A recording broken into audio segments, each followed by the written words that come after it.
Buzz Lightyear, the world's greatest superhero, now the world's greatest toy! It's virtually impossible right now. You can't find them anywhere. They've sold out everywhere. We've called several department stores in this area. They say customers are buying Toy Story action figures as quick as they can put them on the shelves. Thousands of grown men and women who'd spent hours queuing up to buy him. And we were looking 3 weeks for Buzz, and we got here and they haven't got any. Catastrophe of intergalactic proportions, to be perfectly honest, and in the words of Buzz Lightyear, we just cannot get any more. On November 22, 1995, Disney and Pixar's Toy Story, the first ever computer-animated feature film, was released in the theaters. The movie was a huge hit with critics and audiences alike, and set the bar astronomically high for this new medium of storytelling. When it came to the movie's marketing and promotion, to say it spanned virtually all forms of entertainment is an understatement. Seriously, Toy Story was just about everywhere you looked, both inside and outside of the Disney theme parks, which also included the spectacularly odd and slightly nightmare-inducing Disney on Ice stage show. Let's go home and play. This Toy Story hoopla even led to an actual toy shortage, which drew comparisons to the infamous Tickle Me Elmo fiasco, although there were a lot less in-store fights. So I thought it would be fun to do a deep dive into this Toy Story Mania when the movie came out, both how it came to be and how far it went. If you lived through the phenomenon yourself, you can enjoy all these tasty nostalgia berries to your heart's content. And if you did not, learn just how monumental it truly was.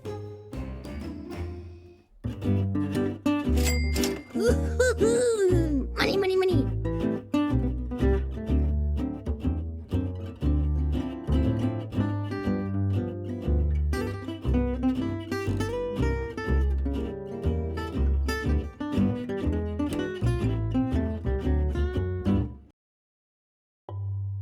The story begins in May of 1995, with Disney's home video release of Rudyard Kipling's The Jungle Book. Let me explain. You see, on each Laserdisc or VHS copy of the movie was a special preview for the first ever computer-animated feature film in history, Toy Story. This was such an early preview that for the Toy Story logo, Disney simply used a generic placeholder text. Now, it might surprise you to learn that when this extremely rough behind-the-scenes promo came out, the movie was only 6 months away from its release. But despite being so close to hitting theaters, very little was publicly known about this upcoming animated feature film. The most you might find was an obscure newspaper article or two, about an upcoming movie starring Tom Hanks and Tim Allen as a cowboy doll and spaceman action figure. In fact, 6 months away from Toy Story's release, even the name Pixar meant little or absolutely nothing to the public or average moviegoer. However, behind the scenes, Disney was scrambling to put together what would wind up being one of the most incredible marketing campaigns of its time, one that would prove so successful that within 6 months it would turn the name Pixar and Toy Story into household names.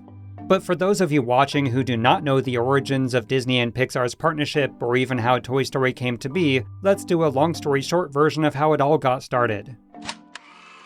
It began with a group of computer scientists at Lucasfilm, which consisted of Ed Catmull, Alvy Ray Smith, and Lauren Carpenter. This team was hired by filmmaker George Lucas to develop a number of digital production tools, such as the first all-digital editing system called EditDroid. But this group also had a dream and ultimate goal, to produce the first ever computer-animated feature film. They first experimented with CGI in live-action films, such as Star Trek II: The Wrath of Khan in 1982. It was the first ever sequence made entirely by computers used in a movie, which at the time was a groundbreaking achievement. However, eventually the team realized that to push the medium even further, they had to find someone with experience animating characters. This is what led them to bring John Lasseter into the group, who was a recently dismissed but incredibly talented Disney animator.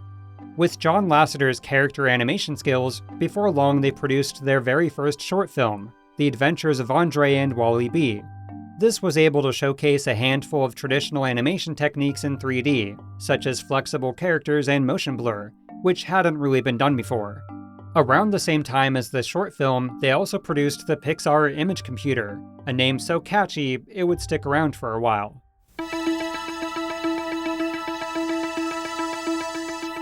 Pixar is a leader in the creation of tools that allow people to understand data through the technology of visualization. Pixar's image computers are being used in medical imaging, remote sensing, graphic arts including 3D design and animation, and scientific visualization, an emerging field that requires the display of data from computational and experimental scientific disciplines. The Pixar image computer was the most powerful graphics computer of its time, but with the eye-watering price tag of $135,000 or $400,000 today, it never really took off. But the machine was integral to producing the first fully CGI character in a live-action film, when the team was hired to do the effects for young Sherlock Holmes. At the time, there was simply no other computer capable of rendering such a complex figure, and the end result was revolutionary to say the least. However, just as they were actually advancing towards the dream of a feature-length CGI movie, the computer division's owner George Lucas decided to sell them off. You see, the legendary filmmaker's interest had always been in creating digital tools for filmmaking, not producing computer hardware and software or animated shorts. So with George Lucas's blessing, in 1986 the division rebranded themselves officially as Pixar, and they also began to look for an outside investor. About 1 year later, they found such an investor in none other than Apple co-founder Steve Jobs. He ultimately decided to purchase the division from Lucasfilm, and also invested $10 million of his own money to give them the independence they needed. A short time after the acquisition, Pixar produced the animated short film Luxo Jr., which became the first computer animated short film nominated for an Academy Award. After that was Red's Dream, then Tintoy, which became the first Oscar-winning CGI short film in history, which was followed by Knick Knack. But despite these early successes, Pixar was struggling to keep themselves financially afloat, losing upwards of $1 million a year. So to help pay the bills, they began making commercials for brands such as Tropicana, Trident Sugarless Gum, and Lifesavers. Now about that time is when Pixar was thrown a lifeline from Disney, even if it was a bit unintentional. You see, ever since Tintoy had won the Academy Award, Disney consistently tried to convince the former animator John Lasseter to come back and direct a feature. The irony, of course, is that John Lasseter had originally been let go from Disney, which happened after finishing a short test for a possible feature film adaptation of Where the Wild Things Are. Specifically, it was to blend traditional animation against a CGI background, but Disney executives at the time felt that if it didn't save the studio any money, why even do it? But now, even after trying their hardest to convince John Lasseter to come back to Disney, he insisted on sticking with the struggling Pixar. So Disney ultimately made Pixar an offer as a way to get John Lasseter, in that they would agree to finance the computer graphic division's original dream of a CGI feature-length film. The deal was announced in 1991, with Disney set to produce not one, but 3 movies from a studio the average Joe had more than likely never even heard of. The first of these was initially pitched as a half-hour Christmas TV special based on Tintoy, but once Disney agreed to finance a feature film, it evolved into a movie with the working title of Toy Story. Even back then, the basic premise was almost identical, where, quote, everyone has had the traumatic childhood experience of losing a toy. Our story takes the toy's point of view as he loses and tries to retain the single most important thing to him, to be played with by children. Of course, the behind-the-scenes drama that ensued is legendary, beginning with the incredibly one-sided deal from Disney. In essence, Disney had final say over the entire film, could abandon the movie for any time at any reason, would receive virtually all profits from ticket sales, and was able to produce sequels without any input from Pixar. There's also the now infamous Black Friday debacle, when Toy Story's production was actually shut down after a disastrous story reel presentation. The long story short version is that after countless notes from Disney to make Toy Story more, quote, edgy, they did, and it became almost unwatchable. In particular was the character of Woody, who was made into one of the most, quote, repellent things you'd ever seen on screen. Hey, spuds for brains! What do you think you're doing? Off the bed. Hey, off the bed! Slanky! Get up here and do your job! Are you deaf? I said take care of them! I'm sorry, Woody, but I have to agree with them. I don't think what you did was right. You don't think I was right? Who said your job was to think, Spring Wiener? Why? If it wasn't for me, Andy wouldn't pay any attention to you at all. In fact, my sketchy friend, you would have been hauled away to Goodwill a long time ago, so shut your mouth and get them off the bed! Reactions to this presentation were so negative that Disney made the decision to shut down the entire production of Toy Story and initially wanted to move on completely. But the writing team at Pixar asked for 2 weeks to turn the script around, going back to and tweaking what they originally wanted for the story and its characters. Lo and behold, Disney was very pleased with the changes, and production was officially given the green light once again. Over the next year and a half, Pixar's immensely talented production team worked vigorously to bring Toy Story to life. However, inside of Disney, there was quite a bit of skepticism regarding the film's potential, especially early on. You see, the common belief among Disney executives was that Toy Story was either going to be A, a semi-popular niche film at best, or B, a box office disaster.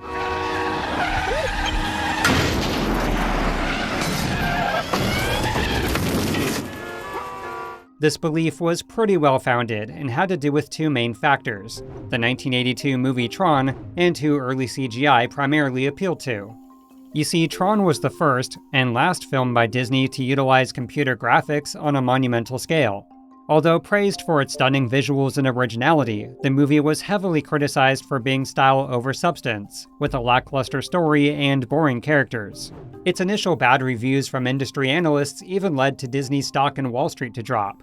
Tron's box office was also seen as a huge financial disappointment by Disney, as they were hoping for a home run, but the movie made significantly less than its rivals, and even worse, cost even more to make. So some within Disney saw Toy Story as just a 90s version of Tron, a movie trying to capitalize on CGI that would fail to capture audiences. To give credibility to this was who CGI primarily appealed to, which at the time were tech enthusiasts at graphics industry conferences, not mainstream audiences.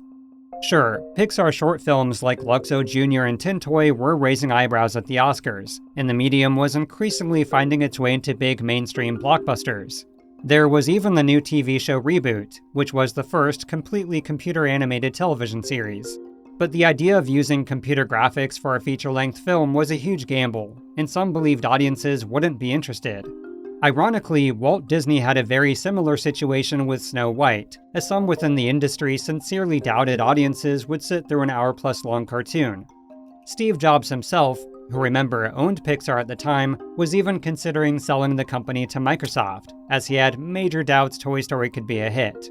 This went so far as inviting Microsoft's vice president for advanced technology to Pixar headquarters, and the deal almost went through. However, sometime around December of 1994, which was less than 1 year before its planned release, both Disney executives and Steve Jobs finally began to realize Toy Story's true potential.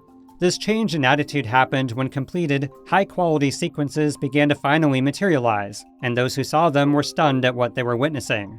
It's why Steve Jobs actually canceled his plans to sell Pixar, and instead decided he would take the company public when Toy Story released the following year, now believing the movie's success was inevitable.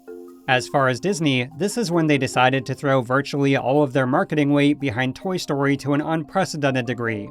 However, now with less than a year until its release, Disney had to quickly shift things into gear. But it's important to mention that when it came to movie marketing and merchandising in general, in the 1990s the film industry, and especially Disney, was on quite the spending spree. For context, in the 1970s to early 80s, the average amount film studios spent on marketing was $4 to $5 million, and this rose to about $7 to $10 million by the late 80s. But then came a little movie called Batman, in which Warner Brothers spent 6 times the average amount on marketing, a then unheard of $62 million. This incredible investment paid off to say the least, as within no time the movie earned its place as the 5th highest grossing film of all time domestically. But Warner Brothers also made an estimated $500 million in merchandising by contracting over 300 licensees to produce over 100 different products. And the movie makers aren't the only ones who hope to cash in on the popularity of this caped wonder. I'm in business to make money, and we expect to make a lot of money selling Batman merchandise and making a lot of people happy. Right now we have about 26 different kinds of t-shirts. The buttons have started to hit and they're very popular now. We're expecting in Batman boxer shorts next week. Batman's merchandise bonanza led to a growing practice in the industry to spend tens of millions of dollars on marketing, and whenever possible, license the absolute shit out of their movies.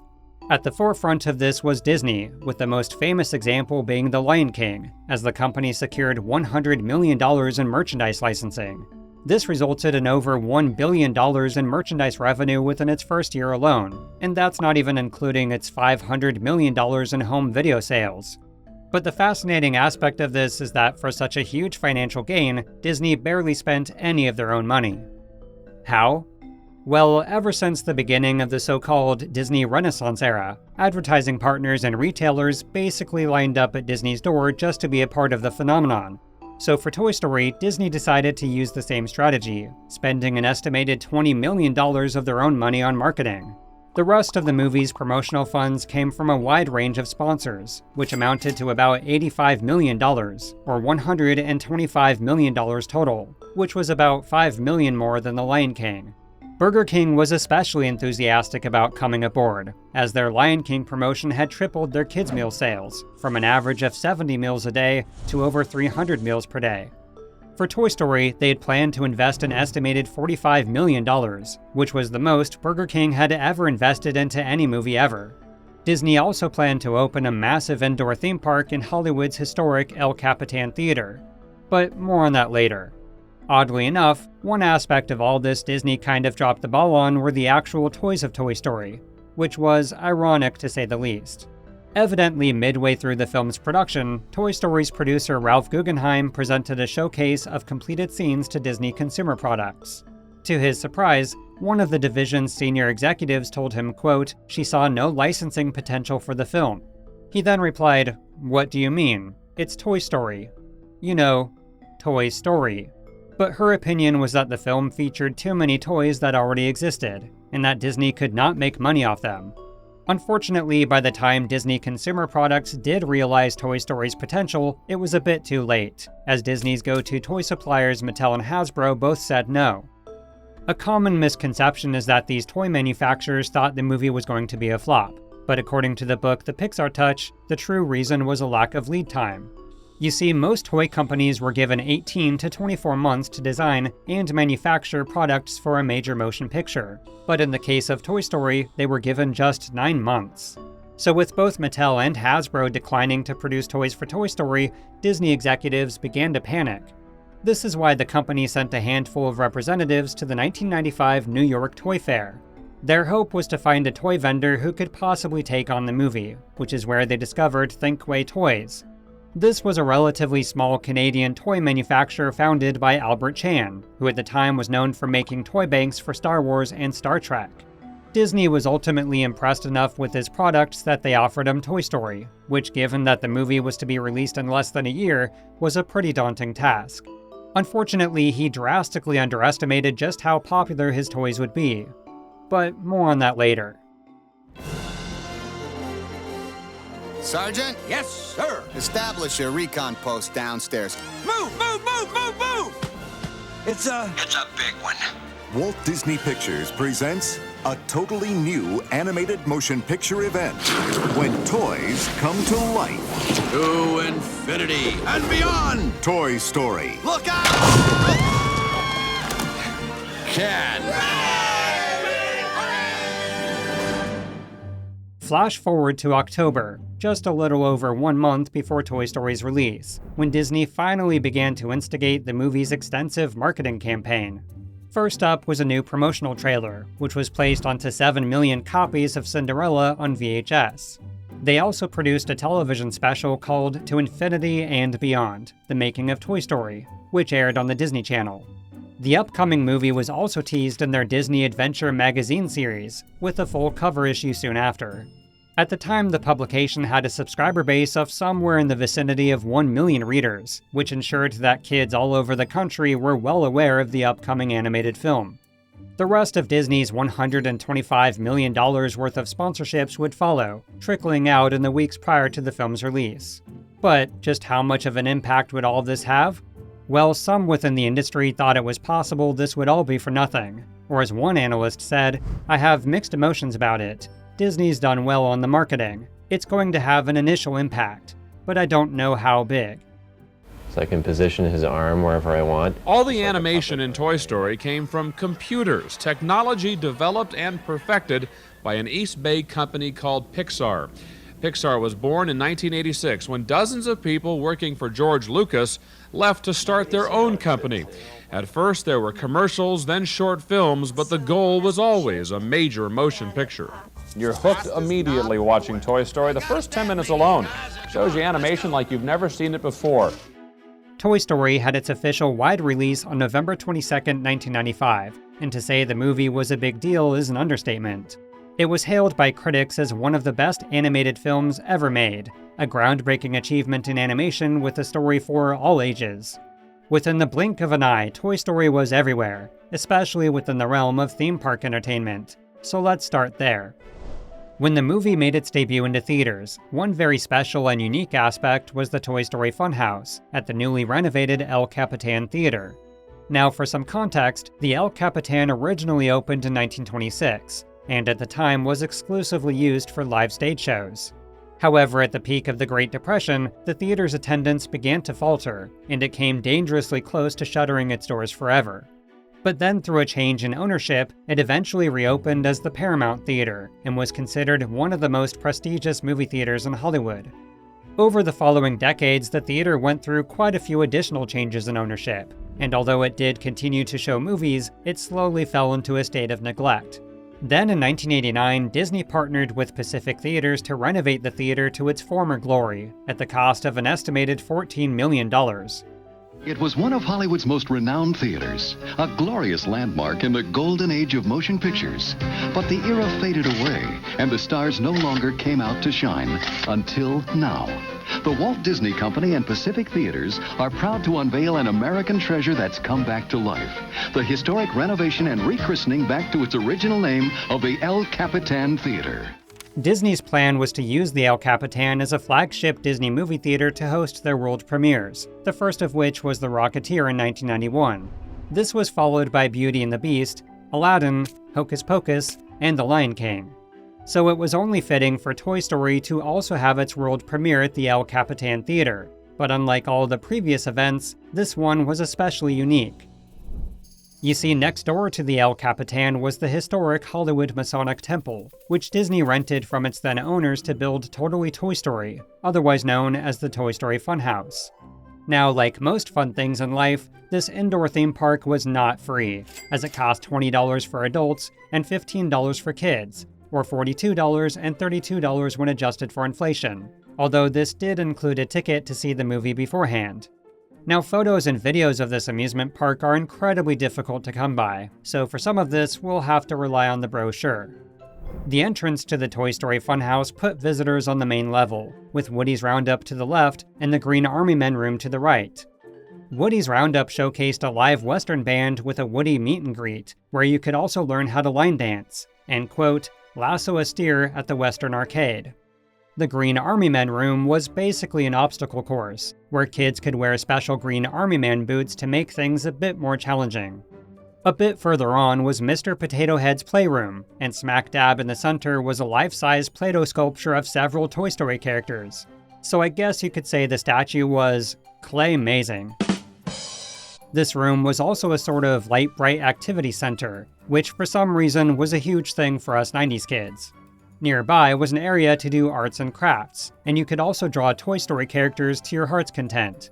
I am Mrs. Nesbit. At the far end of the main level was Buzz's Galaxy, which featured a, quote, interactive flight simulator. A newspaper article I found even mentions that the attraction was based off the Star Tours ride at Disneyland. That said, I have some serious doubts it was of this scale, so if anybody watching this has further information, leave a comment down below. There was also a laser shooting gallery and a host of other arcade games, as well as what I can only imagine was a meet and greet / Buzz Lightyear stage show.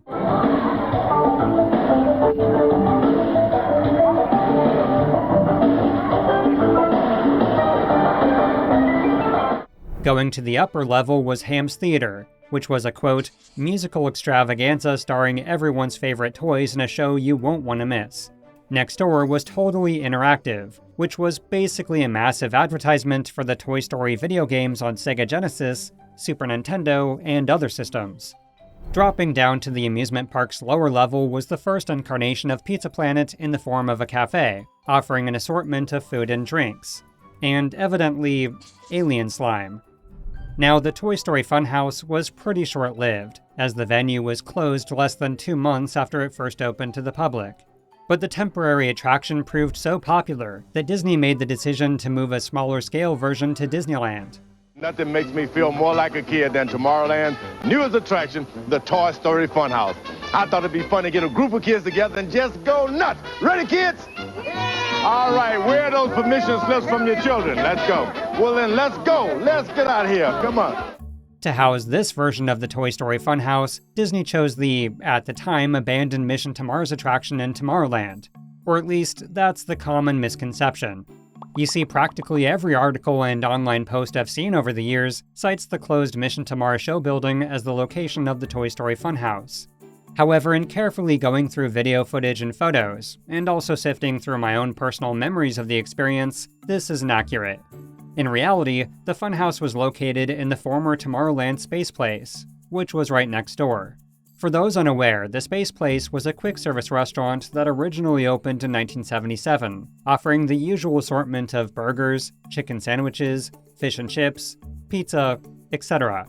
The restaurant itself was housed in the, at the time, new Space Mountain complex, with an absurd amount of seating on both the first and second floor, which was accessible via a ramp. Of course, you could have also taken the escalator up to the second floor, which also held the queue for Space Mountain itself. But evidently in 1996, Disney decided to close down the Space Place restaurant to make way for the Toy Story Funhouse. Now, when the attraction first opened, it was broken up as 2 separate offerings for entertainment. On the left side of the entrance was Ham's Theater showcasing Ham's All Doll Revue, and on the right, a pathway to the actual funhouse of the Toy Story Funhouse. But first, if the Toy Story figures placed above the attraction look familiar, it's because they're the exact same ones from the El Capitan Theater. And spoiler alert, they'd also find their way over to Walt Disney World. But we'll get to that soon. Anyway, on the first floor of the Toy Story Funhouse was a massive light-bright wall, which again, was one of those activities that was unusually popular in the 1990s. In the front of what used to be the Space Place order window was a photo op of Andy's bed, which used forced perspective to appear as if you were laying in it. Okay, everybody, let's get together for a group photo. Everybody say high fiver. High fiver. Oh, that was some work on. I don't know about you guys, but I'm about ready for a nap. Come on. Right next door at the restaurant's old pickup window was a meet and greet with Woody, where parents were encouraged to dance with the character and embarrass themselves in front of their kids. Nearby was the video game arcade, which was once again just a massive promotion for the Toy Story video games. Finally, there was the Green Army Men obstacle course, but this one you could find on the complex's second floor, accessible via the ramp you now use for Space Mountain's queue. The course itself was contained within a massive white tent, which was tucked into the corner above the entrance to the funhouse. There's other evidence to prove this was in fact on the second floor, and not, as many believe, in the old Mission to Mars building.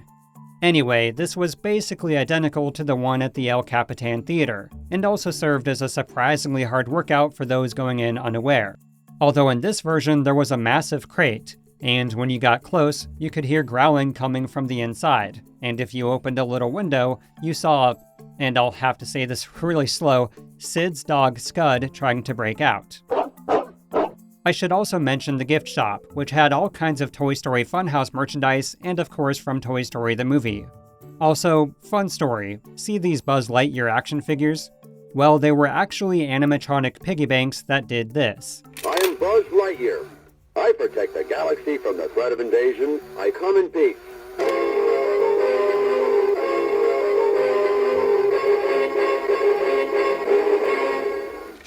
When I went to the Toy Story Funhouse in 1996, my parents actually got me one of these as a reward for being brave enough to go on the recently opened Indiana Jones adventure, which immediately became my favorite Disney attraction of all time, and still is to this day. Moving on, the other offering of the Toy Story Funhouse was Ham's All Doll Revue, which was a carbon copy of Ham's theater show at the El Capitan. Also, if you notice, the stage was right in front of the abandoned Mission to Mars building, which is probably where all the confusion came from. Now, since we do actually have footage of this presentation, I can summarize the show as follows. Incoherent to say the least.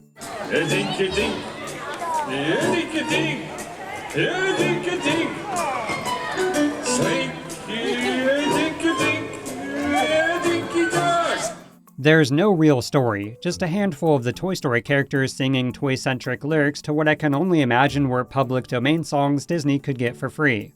Interestingly, possibly due to one too many pig puns, Ham's All-Star Revue was the first to go, with the rest of the Toy Story Funhouse officially closing on May 27, 1996. But Disneyland wasn't the only theme park to integrate Toy Story, as Disney also squeezed it into virtually every place it could possibly fit, especially Disney MGM Studios in Orlando, Florida.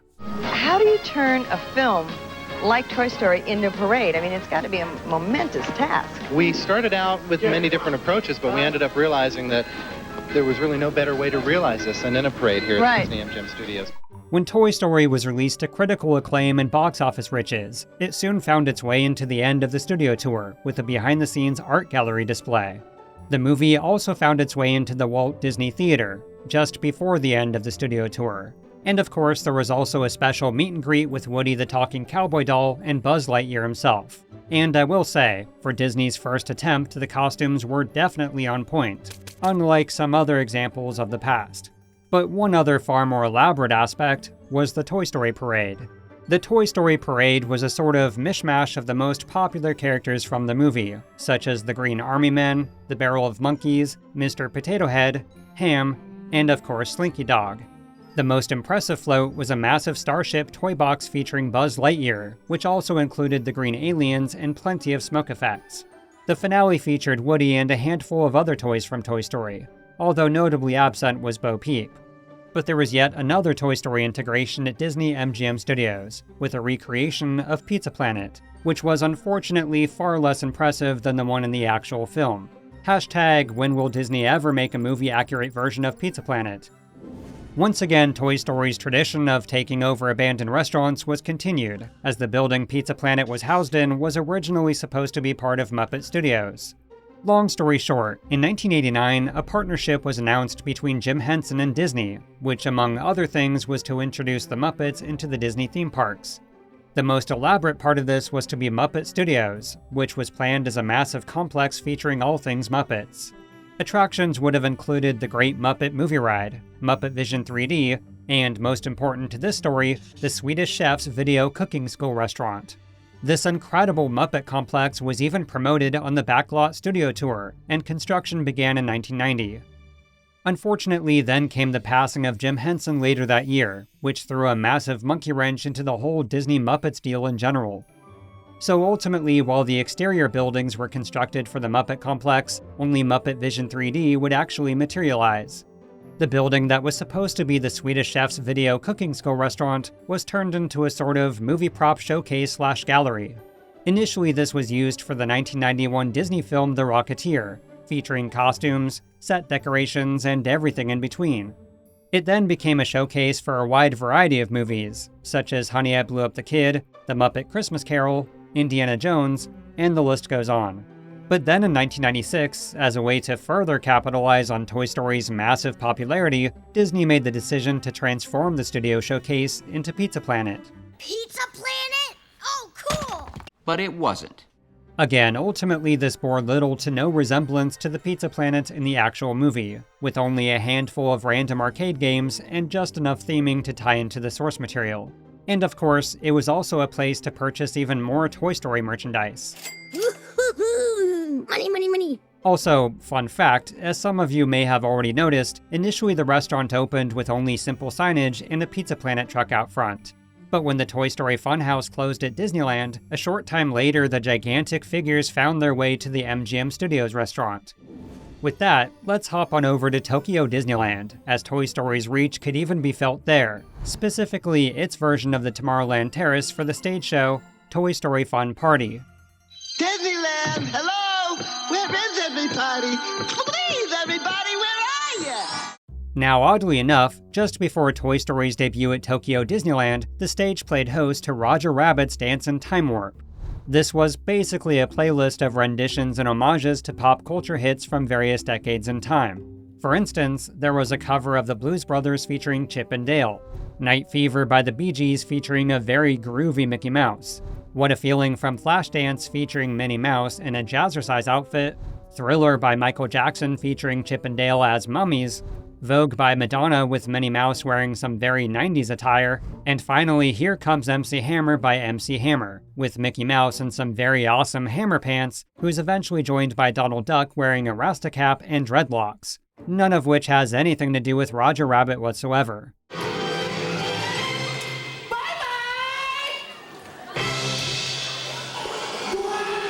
But Roger Rabbit's dancing time warp was taken over in 1996 by Toy Story Fun Party, which had much more semblance of a story and some fairly rudimentary puppetry. But because the show is in Japanese, it's tough to tell just what the heck is going on, so I had the whole thing professionally translated.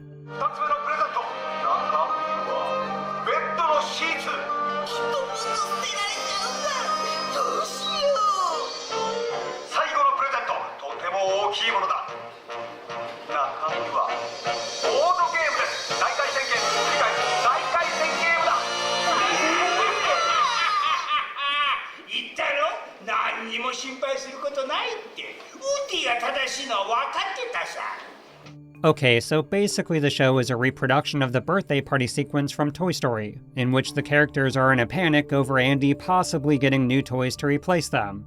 This is also interspersed with various renditions of The Toys Are Back in Town and You've Got a Friend in Me, which are in English.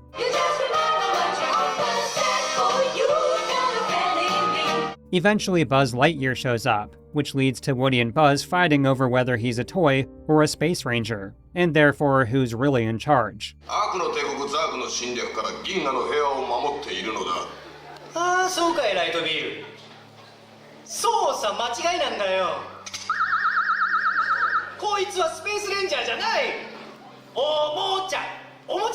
The Sarge then states that they, the toys, should decide who's now in charge, not them, so he invites audience members to volunteer for what he calls a mission. First, the adult audience members participate as Team Buzz, basically playing Simon Says with the Sarge, and they eventually wind up doing the tequila dance.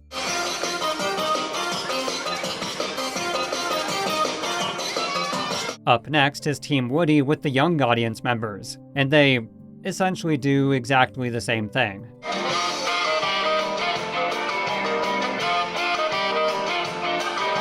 Surprise, surprise, both teams perform just as well, so the Sarge asks if Woody and Buzz can somehow get along together, and the show ends with another rendition of You've Got a Friend in Me. So yeah, overall this production had very little depth.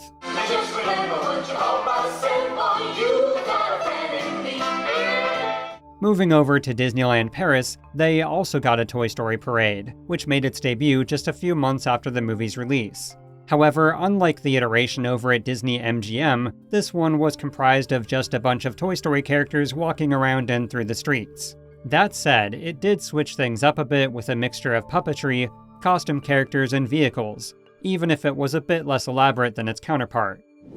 With that, we're done with Toy Story's impact on the Disney theme parks, so let's dive into another aspect of the movie's takeover of 1996 entertainment.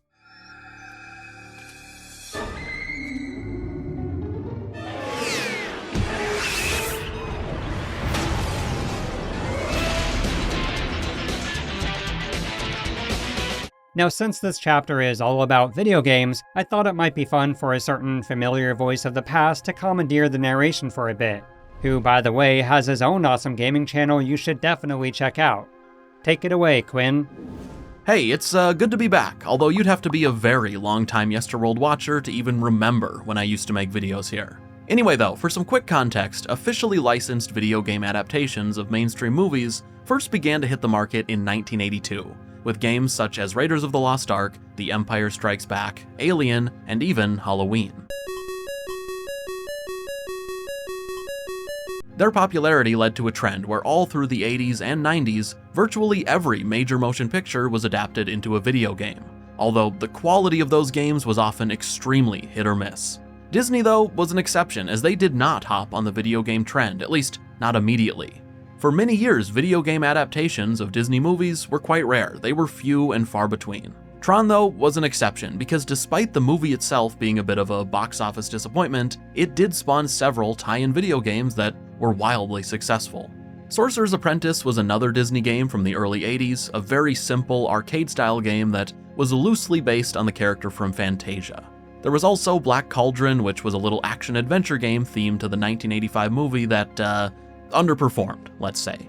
That was about it though, at least until 1989, when Walt Disney Computer Software Incorporated, or Disney Software for short, was created. This, of course, was Disney's very own video game publishing company, which gave Disney the freedom to publish their own games.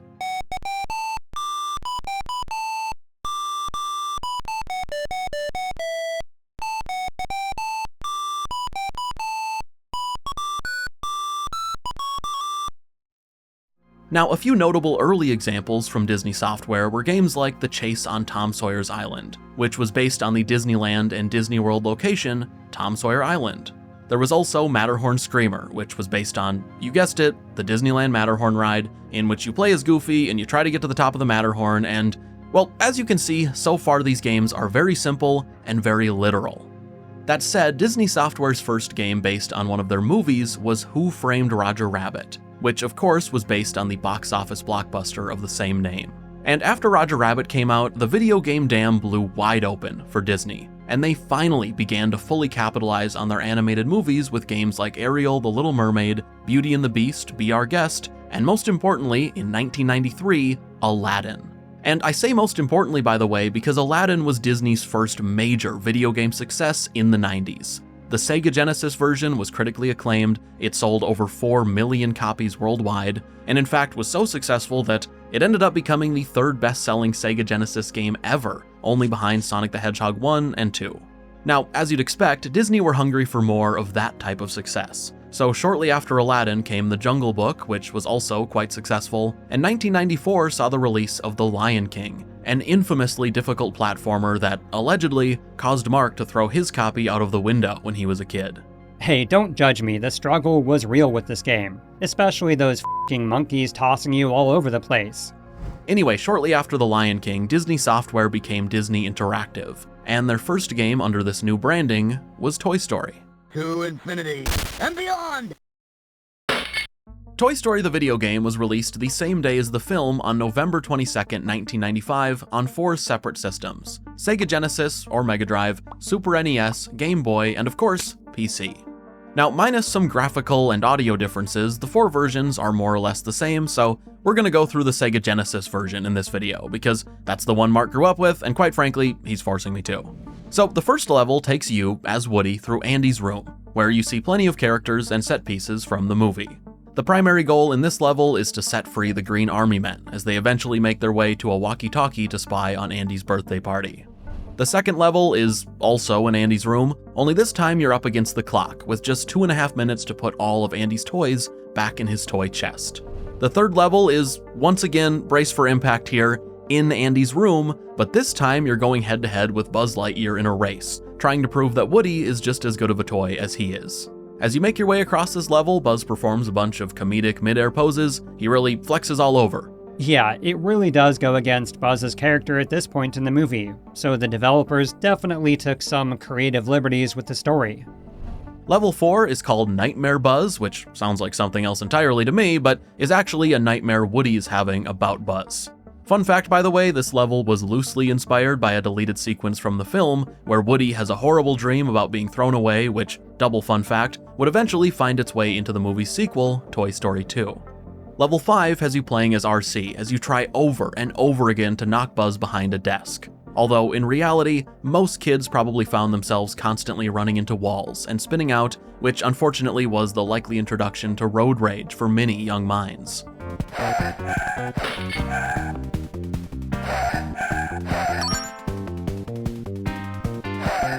Level 6 has you trying to help Rex get across Andy's room, as Rex hates confrontation and is trying to get away from all the drama. Also in this level, Andy's toys are out for Woody's blood. By this point in the game, they know that Woody knocked Buzz out of the window, so they can actually cause damage to Woody, and if you play poorly, they can end Woody's life. That is, if you don't end theirs first. Level 7 has you riding Rex through Andy's room to escape the toys, as you attempt to dodge a very aggressive RC and some hostile Green Army Men. Level 8 is a battle against Buzz Lightyear at a gas station, where he constantly attacks Woody, with your only defense being to ensnare Buzz with a tire. As you can probably tell, this game is a little more intense than the movie it's based on. Level 9 is in Pizza Planet, where Woody hides in a soda cup as you dodge burgers, fries, hot dogs, soda cans, and children as you race across the restaurant.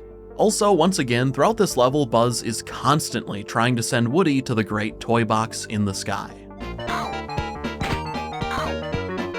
Level 10 is a pretty tedious stage inside the claw machine, where constantly exploding batteries and massive fan blades can end Woody's game faster than you can say, I am Mrs. Nesbit. Level 11 is called Really Inside the Claw Machine, and this one has you rescuing aliens who are trapped, I guess. You don't get a lot of context, and overall it's a pretty drastic departure from the rest of the game's level design. Level 12 has you battling against Sid, who's controlling the claw in the machine, and in this one you have to use your pull string to fling the toy aliens into the air and to knock Buzz out of the claw's clutches 5 times. It's definitely one of the more nerve-wracking parts of the game, as much like a real claw machine, you'll often be sure that you succeeded and it won't even count. Level 13 has you trying to escape Sid's room, which is full of darts and mechanical spiders and fireworks.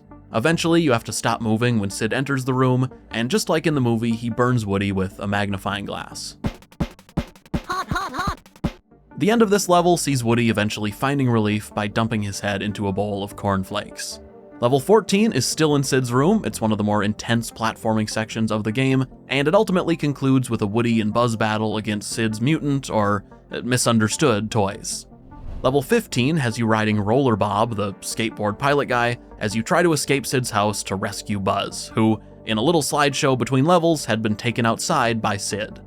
Level 16 then has Woody riding RC back to Sid's house, because in another one of those between-level slideshows, it's shown that after Woody and Sid's toys rescue Buzz, Woody spots Andy's moving truck passing by. Woody manages to jump on the truck, but Buzz isn't able to in time, so Woody has to grab RC out of the moving truck and go back for Buzz. Level 17 has both Woody and Buzz riding RC as they chase down the moving van, but much like in the film, RC isn't able to catch up. And much like the previous RC level back in Andy's room, you'll probably spend most of your time bumping into, well, everything.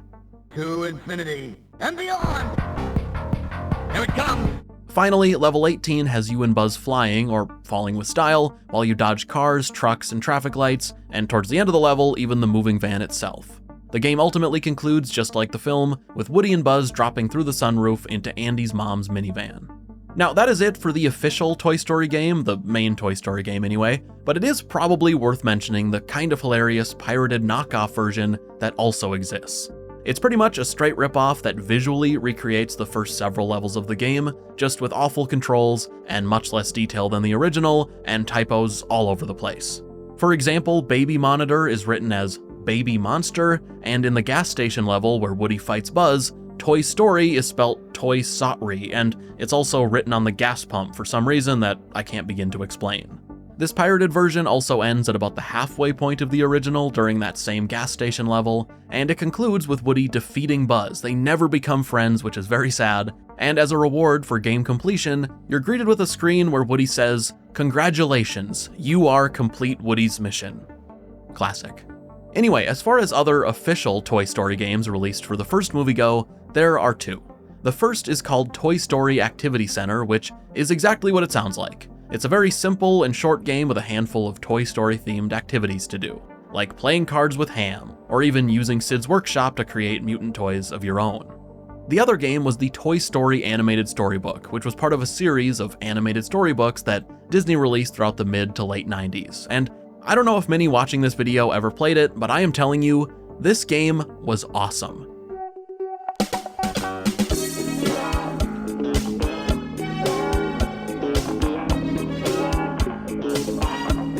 Buzz, we don't have time for that now!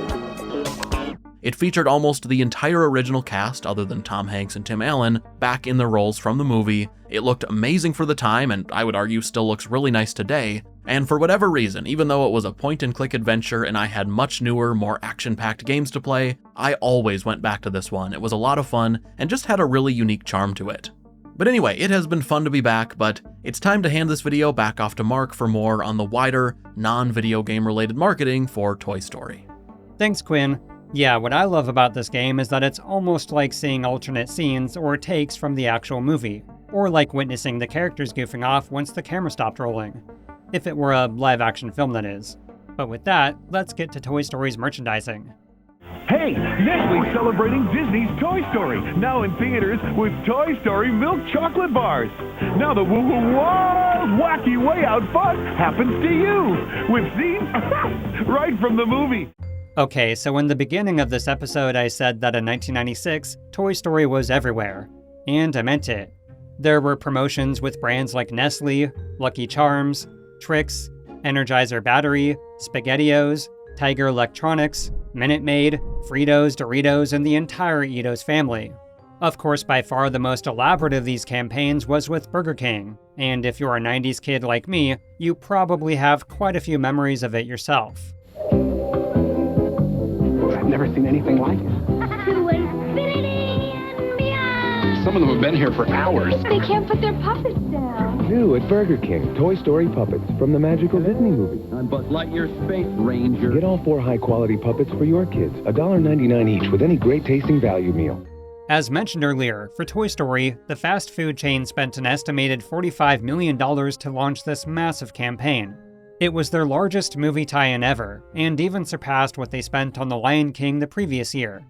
In addition to the branding on items such as cups, crowns, bags, wrappers, and posters, there was also a collectible set of 4 hand puppets and 6 different toys.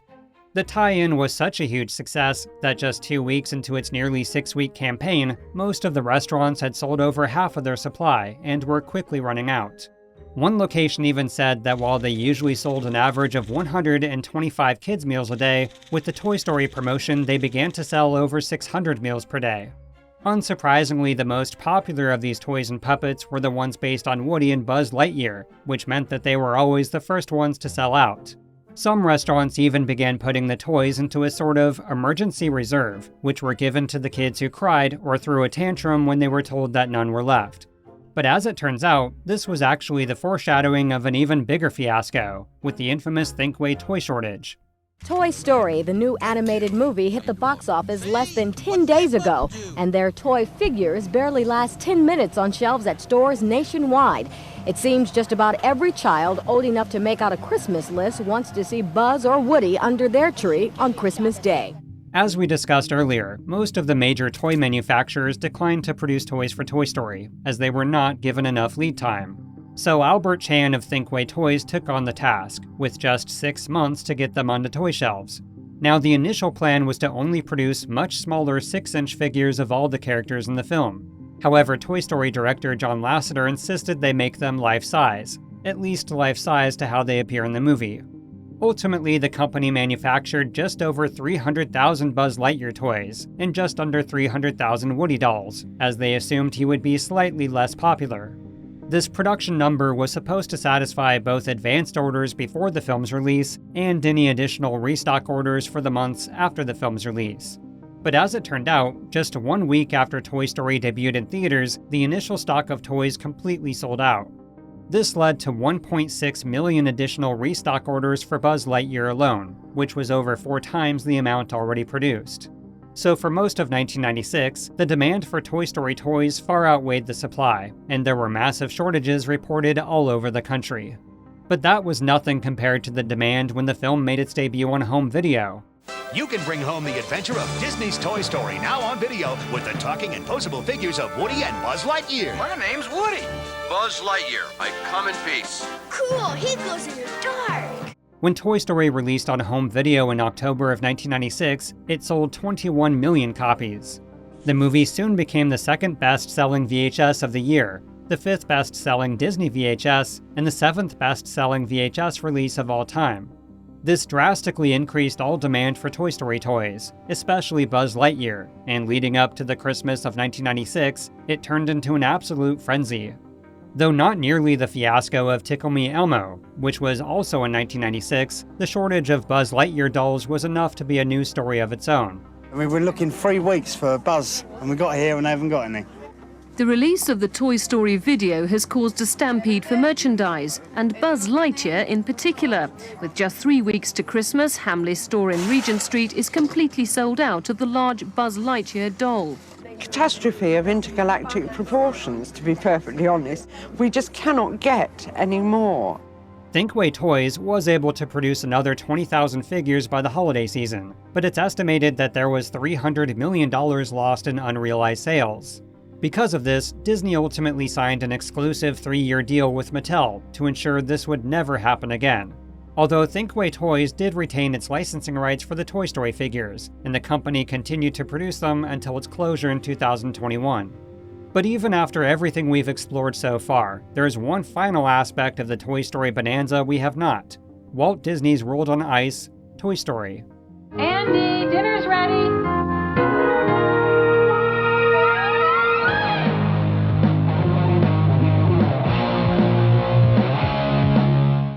For some backstory, Disney's ice shows began all the way back in 1981, with simply Walt Disney's World on Ice.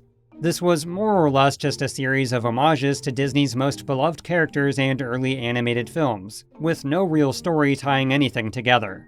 Walt Disney's World on Ice was followed up the next year with Walt Disney's Great Ice Odyssey, which did actually have some semblance of a story and very loosely connected show scenes. Overall, this was seen as a massive improvement, and set the bar to a new level for Disney's more thematic ice shows going forward. After that came Walt Disney's Magic Kingdom on Ice, then Walt Disney's World on Ice, Happy Birthday Donald Duck, and then Magic Kingdom on Ice, Sport Goofy. A short time later came Disney's first film representations on ice, beginning with Walt Disney's World on Ice starring Snow White and the Seven Dwarfs, then Walt Disney's Magic Kingdom on Ice starring Pinocchio, and Walt Disney's World on Ice starring Peter Pan. Yeah, these names were incredibly unimaginative. There was also Mickey's Diamond Jubilee on Ice, Altogether Live on Ice, and Double Feature on Ice, which was basically a mashup of every Disney afternoon TV show at the time. It's Walt Disney's World on Ice all-new double feature. With America's newest hero, Darkwing Duck.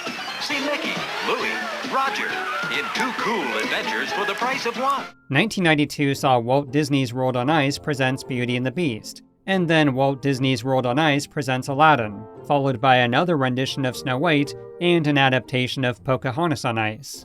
Last but not least was Toy Story on Ice, which was expedited due to the movie's incredible box office performance. Unfortunately, there's not much to this in terms of history, although the original plan was to have both Woody and Buzz wear masks, as can be seen in early promotional stills. Ugh. I love toys! I love to make them talk and make them walk around! The show began with Mickey Mouse and Minnie Mouse in their own minor musical number, as they sing about their favorite toys and how much they love them. They're eventually joined by Donald, Daisy, and Goofy, who also sing to the audience about their favorite toys. As our story begins, Andy is playing with his favorite toy, the one he keeps with him most of the time. His best pal, a pull-string doll named Woody. Mickey Mouse then introduces Andy and his favorite toy, Sheriff Woody. And even though Andy has the voice of a child, the ice skater who plays him clearly is not. When the road looks rough ahead and you're miles and miles from your nice warm bed. The stage darkens and Woody comes to life, along with Andy's numerous other toys to varying degrees of horror, as some translate very well to live action, and others, not so much. Hey, Ham, look, I'm Picasso. Yeah, I don't get it. You uncultured swine. After this, the movie basically gets performed word for word, with the characters' lines from the film played over the skaters in their costumes. Although the Green Army Men do get their own river dancing segment, which at the time was all the rage.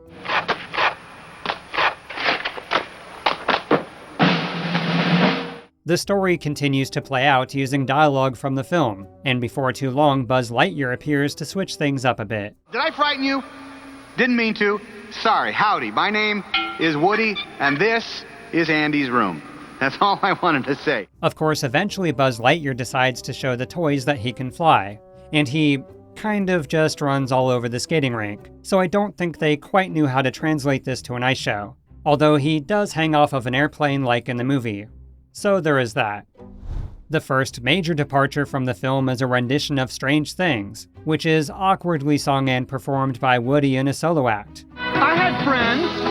I had lots of friends. Now all my friends are gone. Another interesting divergence is a sort of dance-off between Woody and Buzz, alternating between cowboy-esque musical themes and futuristic space rangery type music.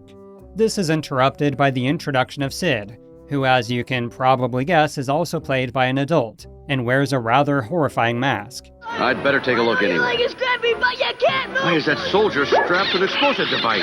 That's why. Sid. In one of the few interactive segments, Sid blows up one of his toys and bonks some audience members on the head. As a quick add-on, I just realized Sid is played by the same ice skater as Andy, which, if you ask me, seems like a huge narrative conflict of interest. Anyway, much like in the film, Woody controls RC to chase Buzz out the window, although in this version it plays out more like a corny Benny Hill cartoon chase.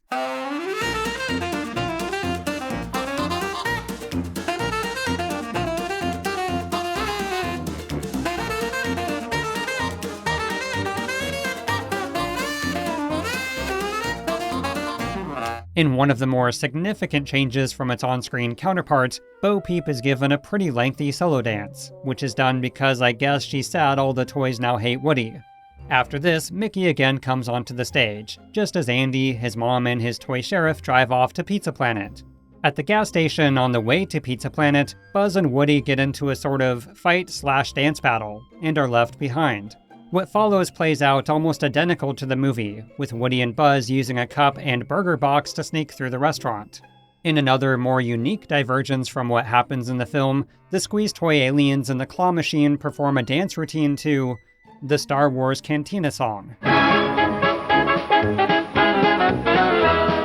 One particularly terrifying aspect of the show, with even more instances on the way mind you, was a colossal and very menacing Sid using the Claw Machine. Let's go home and play.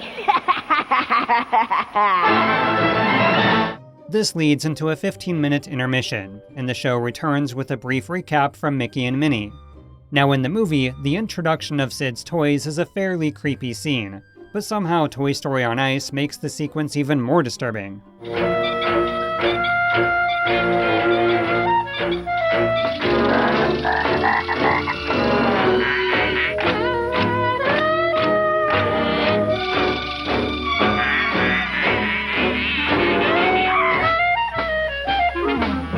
But don't worry, this nightmarish display is soon lightened up with a very awkward Buzz karate chop action sequence. Get away. Hey, how you doing that? Stop that. Back, you savages, back! Sorry, guys, but dinner's canceled. After this is perhaps the most bizarre cover of a Toy Story song in history. Out among the stars I sit, way beyond the moon. In my silver ship I sail. The dream had ended too soon. You know, it can't be true.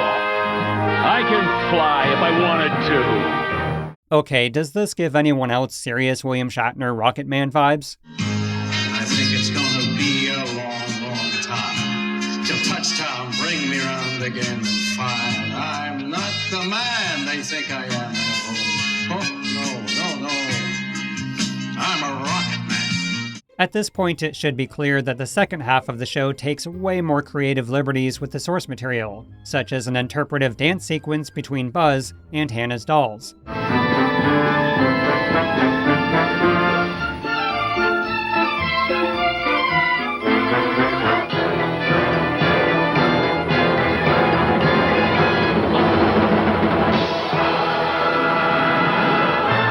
After a very strange recreation of Woody at Sid's window trying to convince the toys Buzz is with him, we get another lengthy Bo Peep ice skating solo. This is followed up with a surprisingly emotional reenactment of Buzz and Woody's conversation about being a toy. You were right all along. I'm not a space ranger. I'm just a toy, a stupid, little, insignificant toy. Look, over in that house is a kid who thinks you are the greatest, and it's not because you're a space ranger, pal. It's because you're a toy. You are his toy. But this is quickly interrupted by an out-of-place buddy-buddy act between the two. If you're ever in a jam, here I am. A short time later, the terrifying Sid makes another appearance, both in the form of a humongous puppet who grabs Buzz Lightyear off the stage, and as the Halloween mask Ice Skater. This leads to one final major change when compared to the movie, as here Sid gets his very own musical number and sings You've Got a Friend in Me. which makes absolutely no sense given the context. Got a friend in me. You got a friend in me. Sid also gets a much more terrifying visit from his misunderstood toys, and eventually Buzz and Woody find, in this version, an accidentally left behind RC. Shenanigans ensue as they race toward the truck, and the show returns to playing out pretty much exactly how it does in the original film. Woody, the rocket! The match! Yes! Thank you, Sid! In the climax, Buzz and Woody are briefly shown flying around the skating rink, before the final appearance of Not Child Andy, who has the privilege of ending the sequence with a rendition of The Boys Are Back in Town. Found out I was moving downtown, driving away like crazy. The show ends pretty similar to the end of the film, with the exception of a very, very strange joke involving Rex and a female dinosaur arriving as a present. Well, hi there.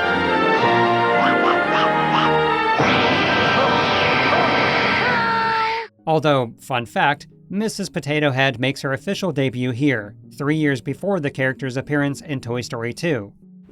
Now, by and large, Toy Story on Ice received positive reviews, although there were a few complaints.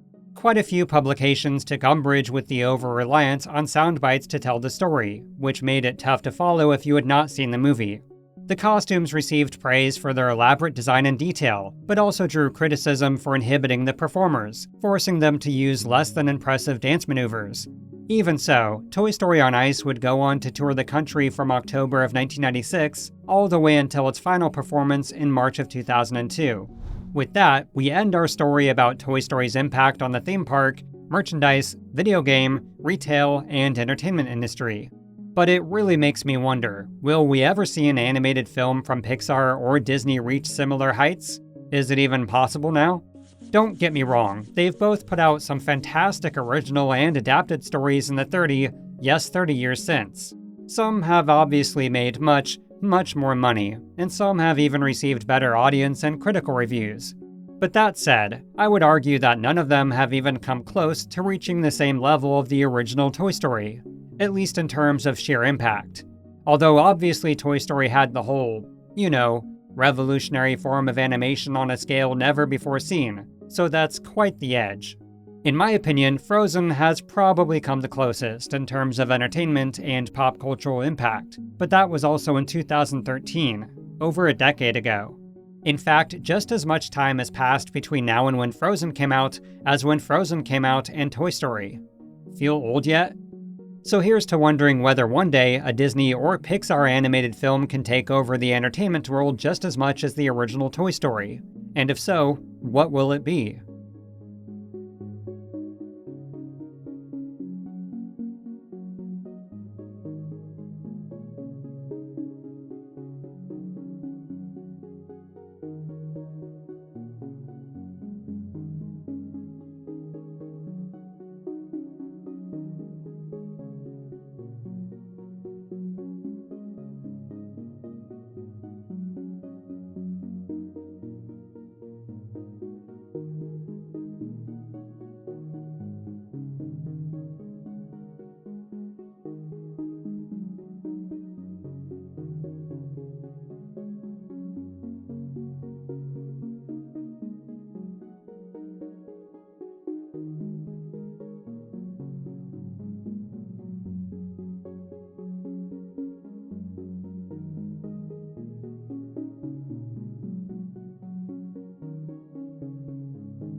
Dear Mrs. Nesbit.